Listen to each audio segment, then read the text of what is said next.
There's no better place to start figuring out Coco Berthmann's story than in Temple Square. It's basically like the Vatican of the Church of Jesus Christ of Latter-day Saints.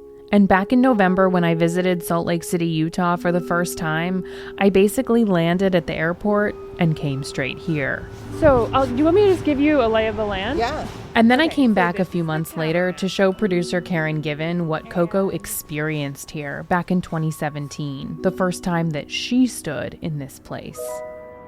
Oh, I hear the music. Do you hear the music? I hear the music. Coco told her story on Saints Unscripted. It's a video channel for all things LDS, or Latter-day Saints. It was in February 2017, yeah. Coco was 23 years old at the time, and she was living in Las Vegas, more than 400 miles south of Salt Lake. I was an au pair, so what you do, you live with host families, take care of their kids, do some college credits. She had come to Salt Lake for a special au pair weekend, 4 days in the classroom to meet the requirements of her visa. And we ended up on Sunday on Temple Square just to listen to the choir. Temple Square is a sacred place for members of the LDS Church. You probably know it as the Mormon Church because for many years that's what people, including church members, called it. On the day of Coco's first visit, there was a special President's Day performance of something called Music and the Spoken Word. It's the church's weekly radio and television broadcast. There was a short sermon about Mount Rushmore. It was a bold, daring, almost impossible endeavor. But then, so was America itself. But then, as they always do, the choir takes center stage.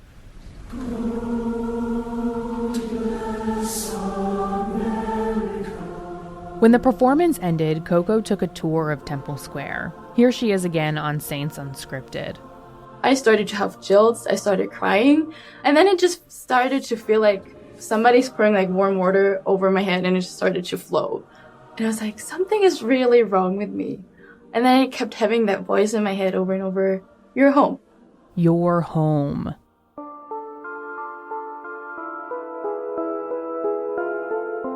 Now, if Coco's story ended there, no one could say that it wasn't true. But of course, the story did not end there. Coco's conversion to the Church of Latter-day Saints would become the foundation of her platform. And I don't think it's a stretch to say that her life story, as she told it, kind of depended on this moment. The day after she had this revelation in Temple Square, Coco's au pair group attended an American history class at a local college, and it was taught by a woman who we are going to call Emily. Emily's not her real name. Even though this all went down 6 years ago, she's still pretty upset about what Coco did. Coco says she and her friends went up to Emily after the class. She looked at me, she's like, can we connect on Facebook? And I was like, sure, whatever. And then Coco went back to Las Vegas. But she kept thinking about Emily, how inspired she was by that history class. So she messaged her on Facebook. And like a long story started, and we started to create like a friendship over weeks. And I started telling her a little bit about what I experienced on Temple Square. And so she kind of became my spiritual mom, and she planted the seeds one by one. Coco and Emily quickly became online friends. Emily would often talk about her faith. Coco would share how much she loved singing and listening to music, especially Celine Dion. Coco seemed to confide in Emily, and Emily in Coco. And so after a few weeks, my attorney actually from Germany called me, and he's like, hey, Coco, can you sit down? I was like, that's not a good sign. Coco's lawyer had apparently found something that was simply incredible about her past. Coco would later tell the story like this, that she had always believed that she was born in Germany, but now this lawyer was calling to say that he found documentation that actually she was born in Bulgaria, left at an orphanage, and then picked up again months later by her mother when her mother realized she could make money selling her young daughter for sex. Coco got off the phone and needed someone to talk to, so she turned to Emily, her new friend in Salt Lake City. So I called her, I told her, and she started crying. I was like, why are you crying? This is my drama. She's like, no, you don't understand. I was like, what? She's like, I served my mission in Bulgaria. And I was like, that's odd. Long story short, we found out that she held me as a baby.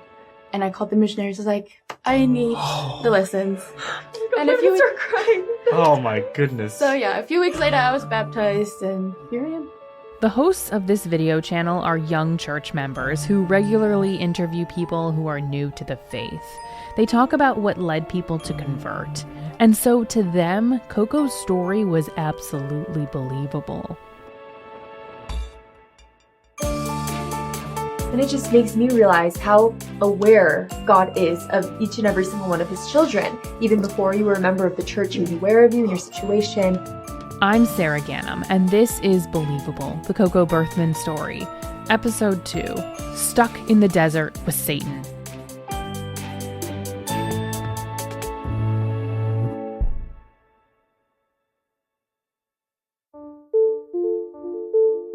For Emily, teaching the President's Day weekend au pair class was nothing out of the ordinary. The class was like an hour to an hour and a half. American U.S. history and the foundations of volunteerism. Students would often come up and talk to her after class, just like Coco says she did. I actually don't have any memory of meeting her at that point. What she does remember is that about a week later, Coco reached out to me through Facebook Messenger and just had a really sweet message. This is Coco. I hope I don't bother you. I just had a little thing I wanted to let you know, and I really hope it is okay. That's the AI-generated replica of Coco's voice, reading the message that she sent Emily that day. And anytime you hear excerpts of Coco's Facebook messages or emails during this podcast, they're going to be read by her AI clone. And don't worry, we're as shocked as you are about how good the clone sounds, so we will remind you from time to time. Your class about American history is still on my mind too, and all this really moved me. There was nothing particularly out of the ordinary about that. And I encouraged her, said, thank you. Oh my goodness, that's so nice. And she continued to share some Facebook messages and share now initially more parts of her story. I am a survivor. I survived 7 years. I hope you know what I mean and you don't think I write in secrets. Let me know if it is otherwise. At this point, Coco was a nobody. She didn't have a platform on social media. She wasn't an advocate. Heck, we don't even think she had shared details of her past with anyone in the U.S. This conversation with Emily, this was Coco dropping her first breadcrumbs. And what she shared next, I just want to warn you, it starts to get pretty intense. It's Coco again. I hope I am not bothering you. The message came in on March 7th, 2017 at 2 a.m. She sent me sort of what she was saying was part of a book. Yeah, none of that felt really abnormal or unnatural. When you print it, it comes out to 6.5 pages long. I don't remember all of the details of it. Coco describes a lonely childhood. She says that her father was an abusive alcoholic. Her mother left him when she was 3.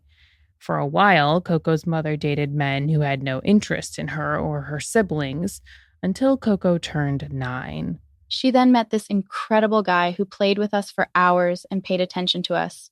I was the happiest little girl in the world. For the first time in my life, there was somebody who paid attention, who loved me.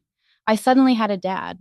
But Coco says her joy turned to horror just a few months after her 10th birthday. February 2004 was when he stole the light inside of me for the first time.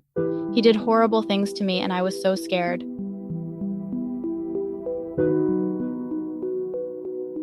Coco disclosed some other things, too. She talked about the therapist who had abused her, the one who she says locked her in the basement for weeks at a time.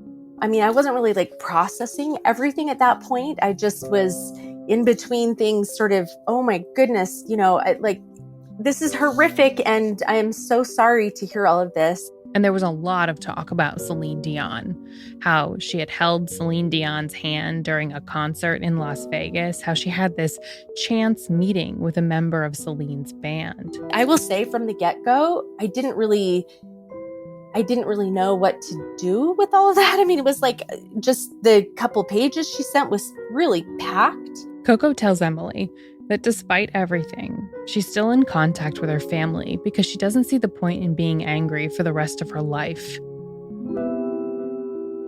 It never crossed my mind, very obviously, never that she was making any of that up. But in all of those pages and pages describing Coco's 23 years of life, she never mentions being sex trafficked.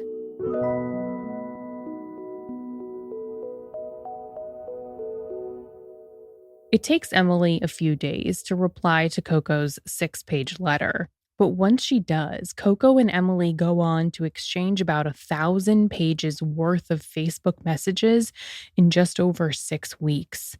Emily only sent us excerpts, and still, it took producer Karen Given more than 8 hours just to read them all. Plus, there are photos and memes, even audio files of Coco singing. And I was like, oh my gosh, this girl has an amazing voice. And speaking of Coco's voice, Coco told Emily that there was someone else who she had sent a recording to, someone who she had been talking about a lot lately. I got a call this morning. I am invited to meet Celine here in Vegas. And she also asked me to sing with her this summer when she's in Berlin. She's telling me that Celine had heard her voice and heard about her backstory and that Celine cared about that and wanted to champion that. The backstory, as Emily knew it, was that each time Coco was abused by her stepfather, she would write a letter to Celine. And then when she escaped, she was listening to a Celine Dion song. My heart is so happy everything is becoming true. I can't believe it. It's happening. Everything I have ever imagined, all of it. And from the beginning, Emily had encouraged Coco to share her story so that other victims could be inspired by her bravery. And I'm not like giving 24/7 thought at this point to everything either. So it's sort of coming in, I'm hearing it, I'm like kind of shelving it. Do you know what I'm saying? For the next few days, Coco was as excited as you might expect any 23-year-old would be in this kind of a situation. She's basically freaking out at the idea that she's about to meet her lifelong idol. She messaged me like, what should I wear, right? You know, I've got these outfits, like sort of normal things. And on the day that it's all supposed to go down, she called me from the bathroom, like really nervous and, oh my gosh, it's about to happen. I'm going to meet her. And I'm kind of trying to, okay, you know, take a deep breath. You've got this. This is what a cool opportunity. Like, this is amazing. This is like the Celine Dion, right? Emily was proud of Coco, proud that she had the courage to sing on stage with someone as famous as Celine Dion, proud that she would have an opportunity to share her story and hopefully make something good come of it. Coco even sent her a picture of a door moments before the meeting was to happen, saying that this was the door that separated her from Celine Dion. At this point, nothing has ever occurred to me that she's like making all of this up. She also at this point lives in Vegas and it's all very plausible. It totally seemed plausible to me. A few hours later, Coco sends Emily a long message about what happened on the other side of that door. She is amazing and so loving and caring. Such a good soul. But, she tells Emily, all of this has got to stay secret, at least for now. I still don't feel ready to go public with my story. And I only told 4 people about all this right now, you included. But she's not done talking about it. 2 days later, Coco tells Emily even more, saying that Celine wants to meet Emily, too. She wants me to tell you. She is inspired by you just the way I talked about you. You are an angel, a savior, a person so full of light. You are a gift of God, and she wants to witness you someday. That night, Coco and Emily stay up late, chatting over Facebook Messenger, and Coco begins disclosing more about her abuse. I can explain how it is to be raped, how it stoles your soul and breaks it into a million pieces. I can explain how it feels like to be chained up and get hit, kicked, cut, and you just can't run away. I know exactly how it is, what it does to you. At one point, Coco goes quiet. She stops responding. When she comes back, she says that she had blacked out. She says it happens every time she talks about her stepdad. But the conversation is moving fast, jumping to so many different topics with so much intensity that Emily doesn't have time to question what's going on. Not about the blackouts, not the Celine Dion story. She barely has time to process, barely has time to think. And these things keep getting more and more intense. As I recall, she had gone to think and read or maybe pray, I don't really remember, in the desert. This time, Coco tells Emily that Celine Dion's team has offered her a contract. Yeah, like a contract to sing with her. And she's reading it right now as she's typing to Emily. So yeah, I'm just sitting here in the car, somewhere in the middle of nowhere, crying my eyes out, having this contract in my hands, and I am just about to realize what happened. A record deal, out of nowhere. Lord, take it easy. Coco tells Emily that she even called her mom back in Germany to tell her about the contract. That's how pumped she is. But if she takes the record deal with Celine, her story will be out there in the world. And so far, only a few select people know. And Coco says that she has this understanding with her family. Basically, they'll leave her alone if she leaves them alone.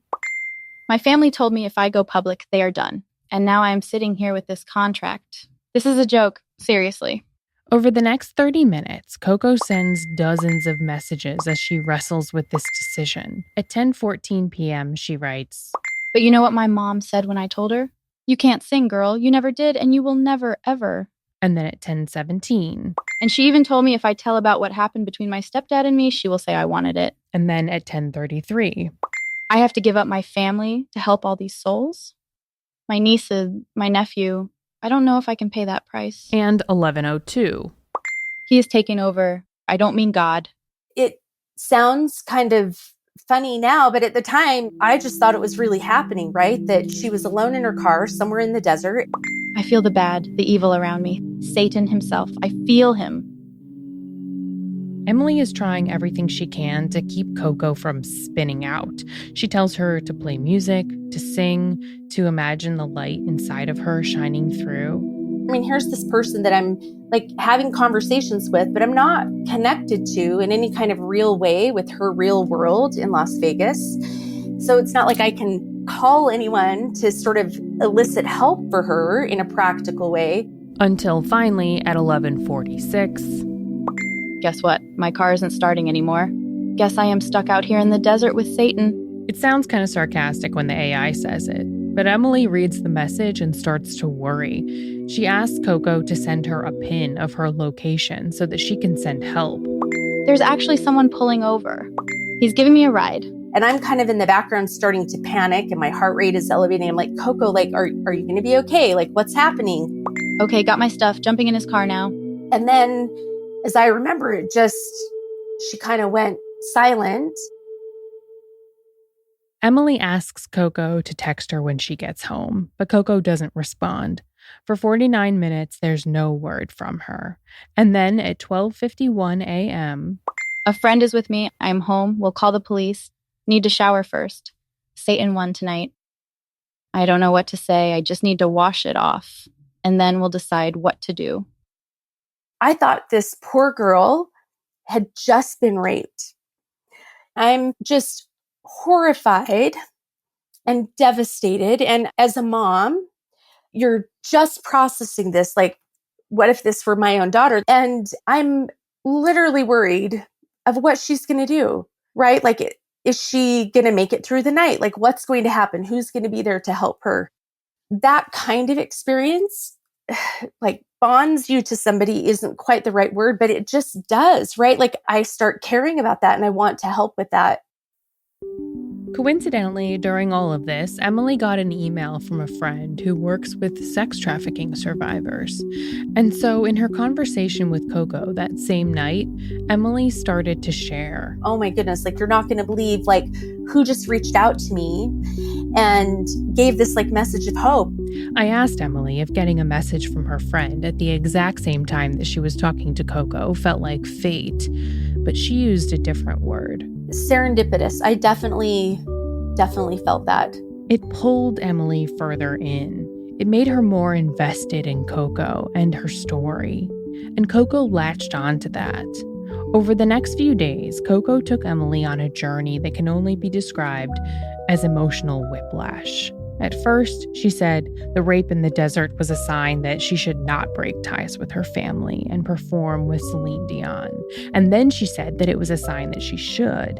And then when Coco said she finally did sign the contract to perform with Celine, she told Emily she had to cancel all of her rehearsals because the rape had left her unable to sing.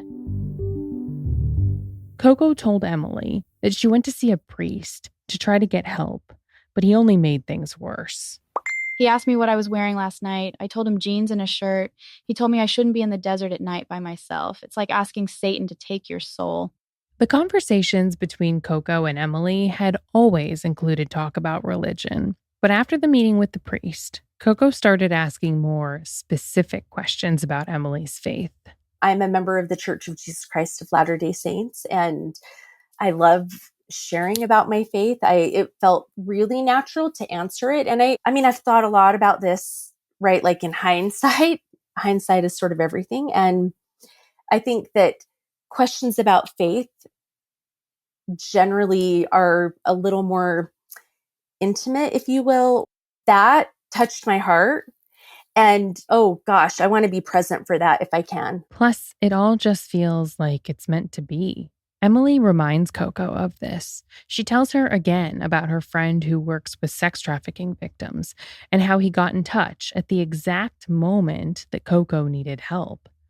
And that's when Coco just so happens to have another story to share. She starts slow.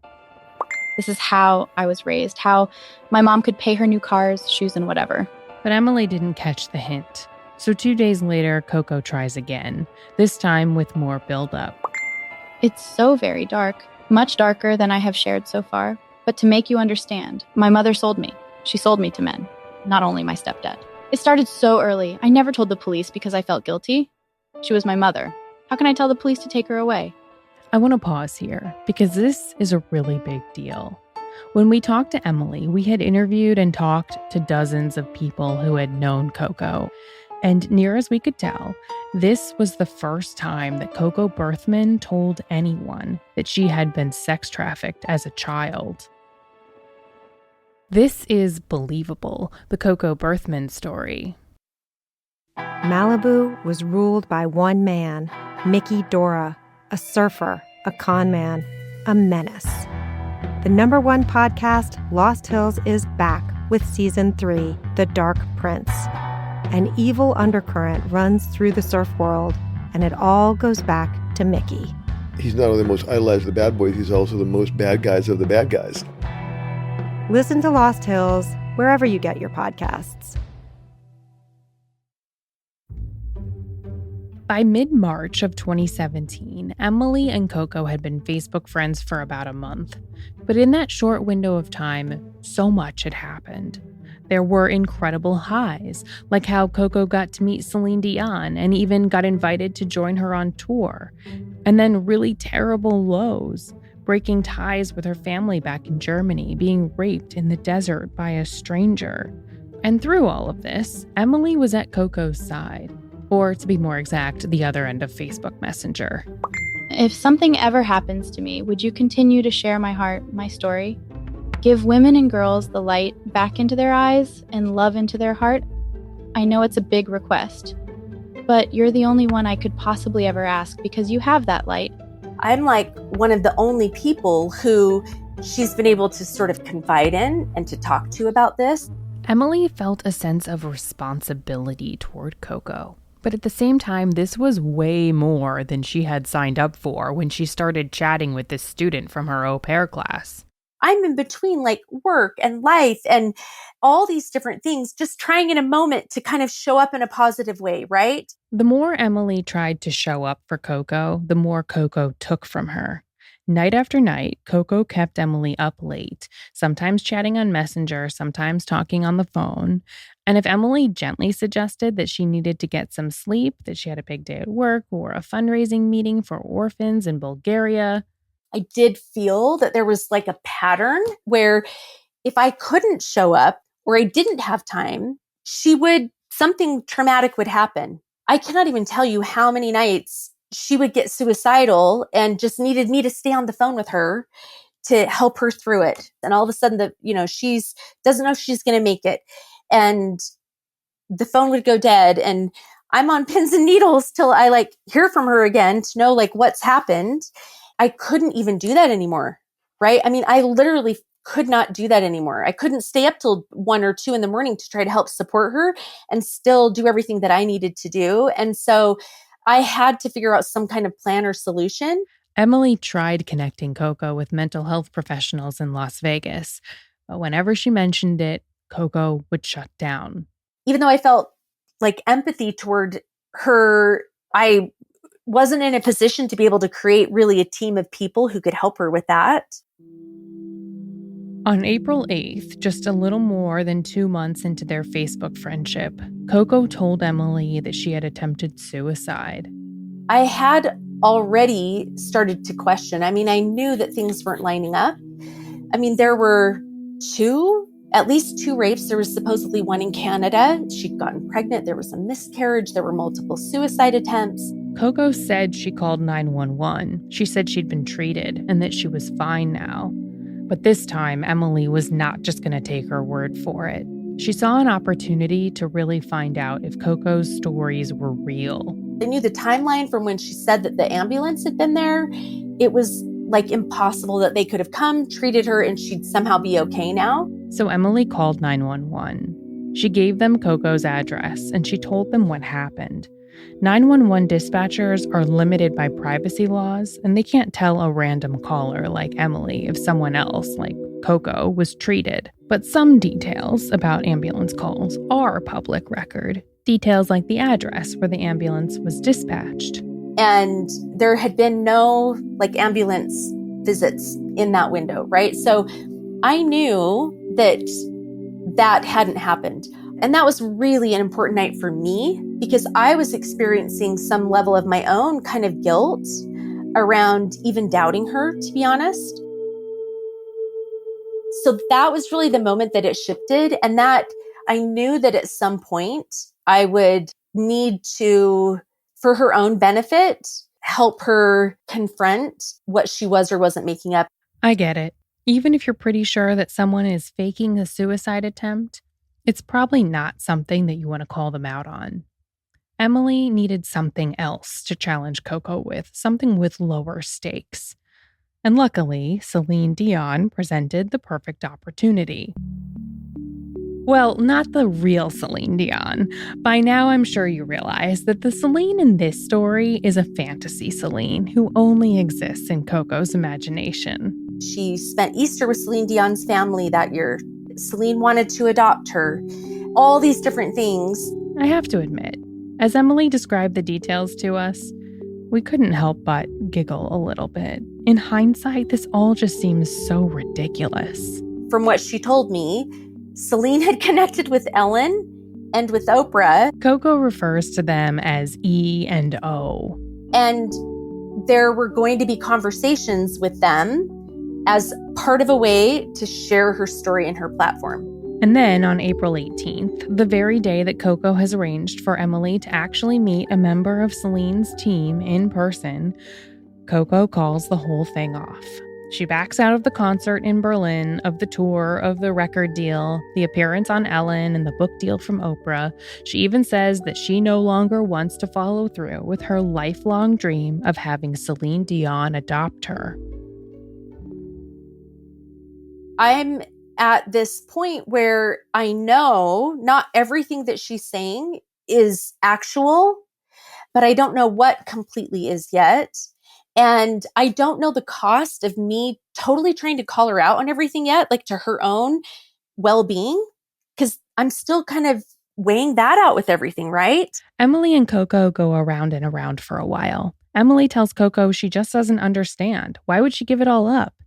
And at first, Coco responds like my 4-year-old responds when she's caught in a lie. I'm totally honest, I swear. I would never lie. She starts sending Emily documents that Emily never asked for, documents that don't prove anything. She sends her birth certificate, her vaccination card, and documents from when she legally changed her name back in Germany. Of course, none of those papers prove that Coco had any contract to perform with Celine Dion, or that she was in talks with Ellen or Oprah. But when Emily asks to see that proof, Coco lashes out. Are you doing all this just because of Celine, Oprah, Ellen? If I choose not to do it, you will leave. I get it. Emily recognizes this as gaslighting, and it doesn't faze her. By the end, I was trying to get her to sing in front of me because I wasn't even believing that it was her voice, and she never ever would. I've never heard her sing in person. 3 days after Emily finally confronts Coco, Coco sends Emily a lengthy email. The subject line reads, "The truth." You were right. Until now, I haven't been forthright with you. But at first, it doesn't seem like much of an admission. Everything I shared about my past, it's true. There are even more parts, but I think it's not the time now. And this list of truths goes on. I was raped twice. I got pregnant. I had an early miscarriage. My family broke down contact, which I guess isn't too bad. But then... Okay, here it comes now. Truth. After a lot of buildup, Coco finally admits it. She's never had any personal contact with Celine Dion. She was never invited to sing with her in Berlin. She's not even sure if Celine knows about her story. I hoped so long it would really be true and that I'll get an invitation for Berlin. But months have passed now and nothing ever came back. But, Coco says, the lies were not her fault. The woman that she had met, the one who played in Celine Dion's band, she's the one that put these ideas in Coco's head. So this is all her fault for making Coco believe it. I am sure she never wanted anything bad. I am sure she wanted to be an inspiration for me. What I could achieve if I want to work hard and believe in myself. Emily still wholeheartedly believed that Coco had been sex trafficked by her mother. Because who would make something like that up? But for everything else... At this point, I didn't know what was true.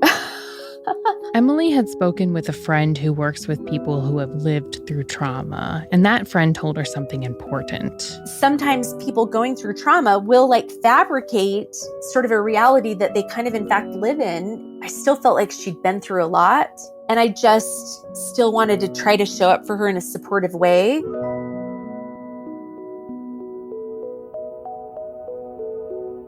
So Emily doesn't cut off contact with Coco completely, but she does start setting boundaries. So Coco might message that it was life and death, and I wouldn't respond back for a day or two.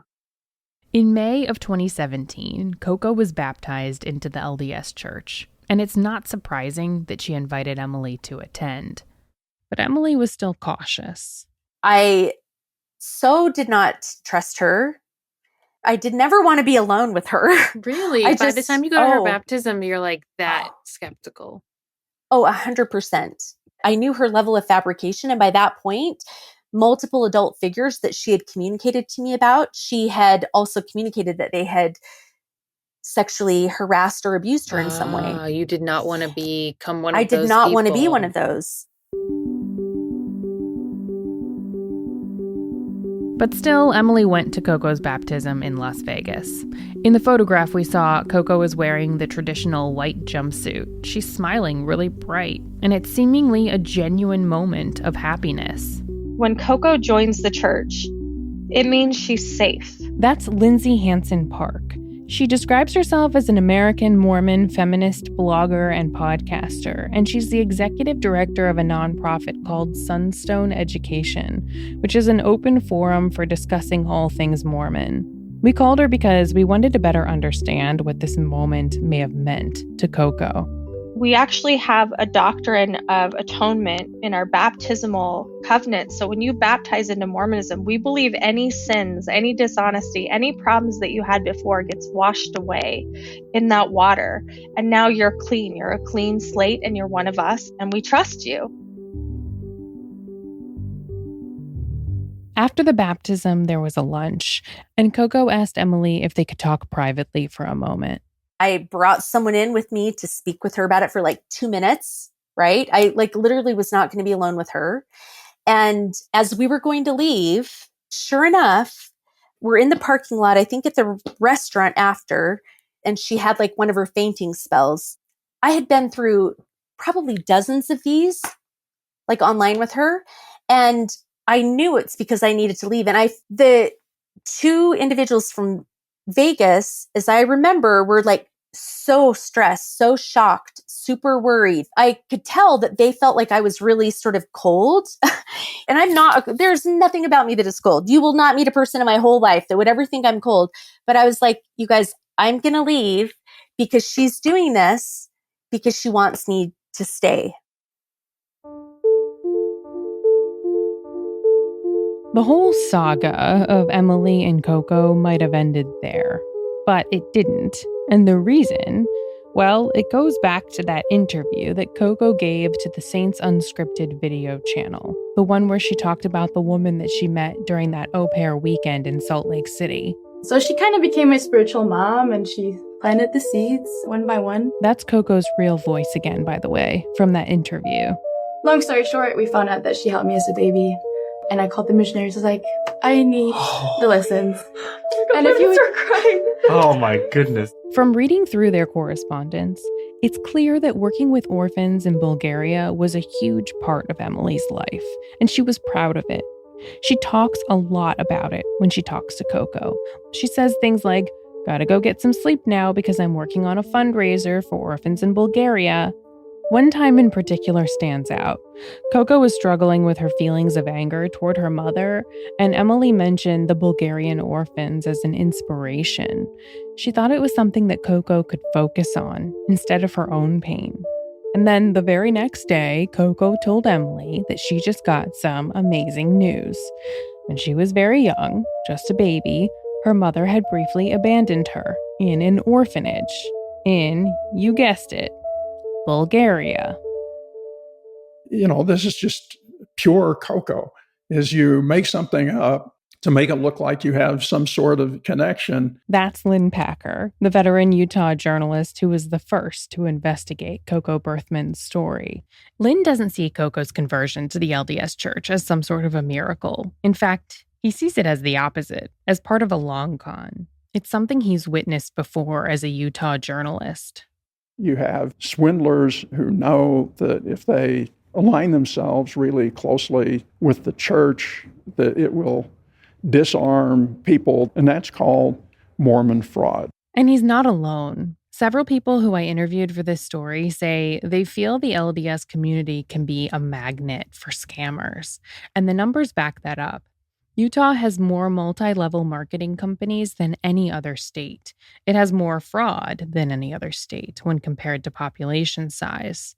Utah has developed the reputation for being the fraud capital of the United States. The apocryphal story is often that, watch out, someone is going to try to marry the missionary because they want their green card. That's Lindsay Hansen Park again. It's hard because it's one of the best things about my culture and community is this idea of just like wanting to bring everyone in, wanting to love everyone. We see the best in you. We see the greatest potential. There's something really beautiful about that. And I imagine it's very seductive to someone who is very damaged and broken like Coco appears to be.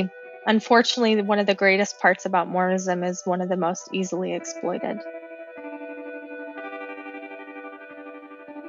In 2019, 2 years after Coco saw Emily for the second and last time, Coco answered an open casting call for LDS Living magazine. The media organization was looking for people to share inspirational stories of their faith in 2 minutes or less. Coco told them this story about how she learned that Emily had held her as a baby, and it inspired her conversion to the faith.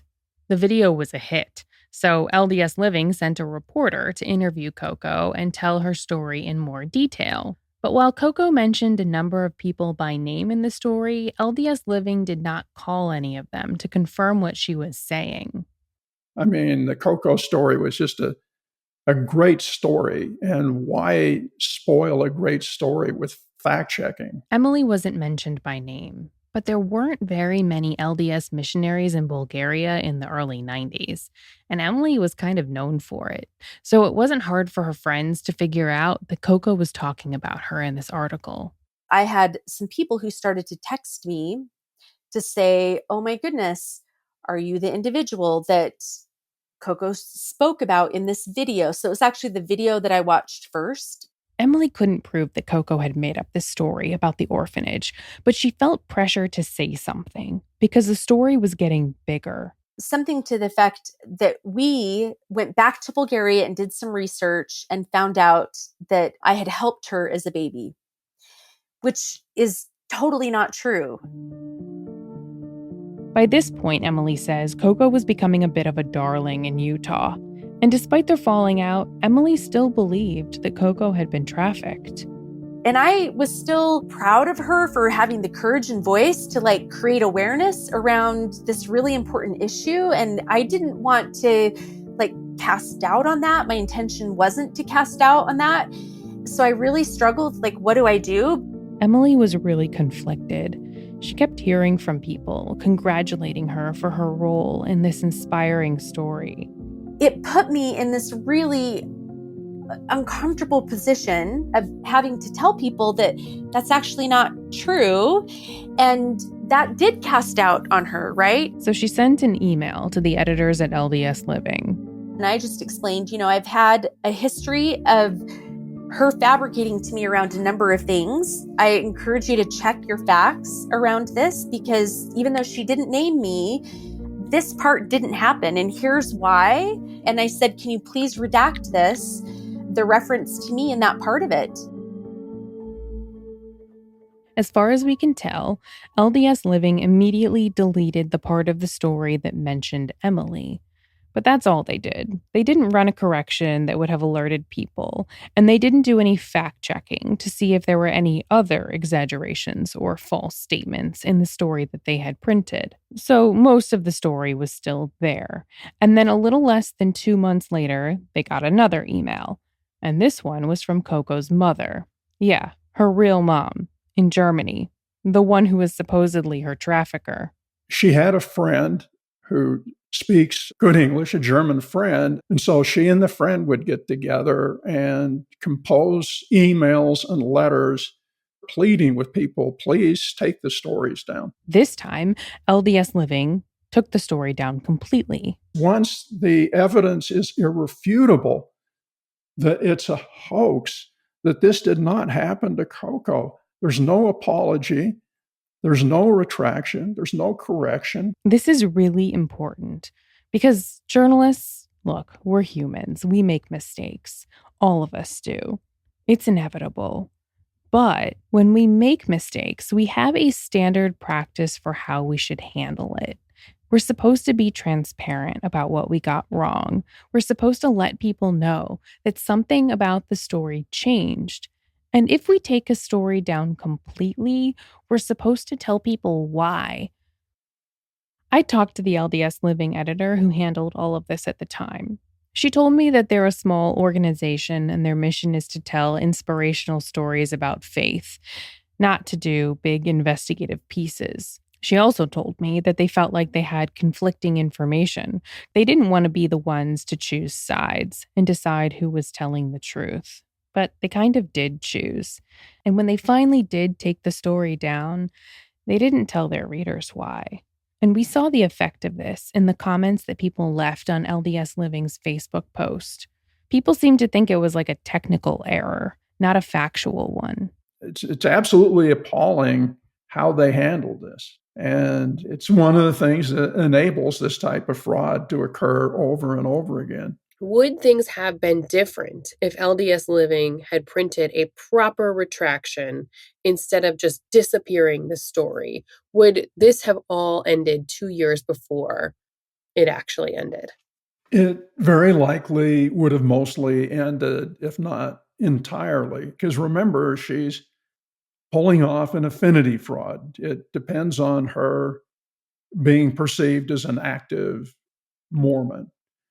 And because LDS Living is a Mormon publication, it would have more credibility than if, say, the Provo Daily Herald had published one of her false stories and then retracted it and tried to correct it.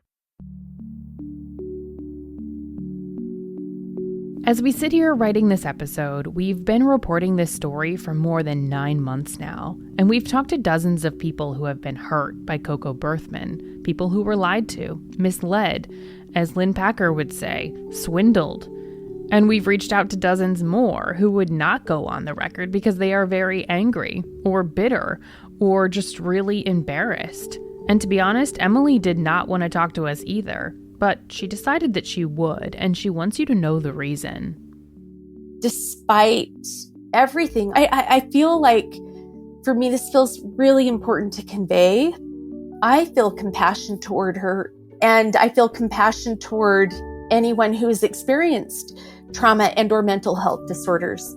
My hope is that the end outcome is that Coco receives the help that she needs, that those who are true victims, those who have mental disorders and those who want to help, that this creates important conversations around that. So I want that on record.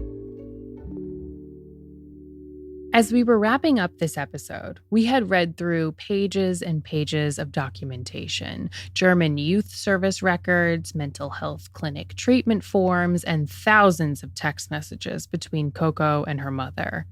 And in none of them, not one, did she ever mention that she had been sex trafficked. Everything pointed to one conclusion, that Coco Berthmann did not start telling that story until Emily talked about her friend and his brave group of sex trafficking survivors. And then this happened. How shocked were you today?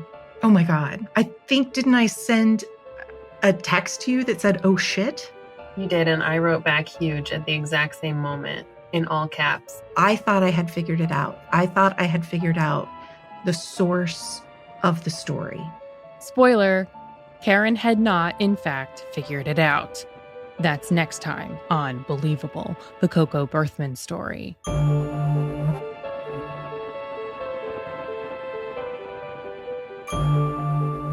Believable, the Coco Berthmann story, is a Dear Media original series. It's reported and written by me, Sarah Ganem, and our showrunner, Karen Given.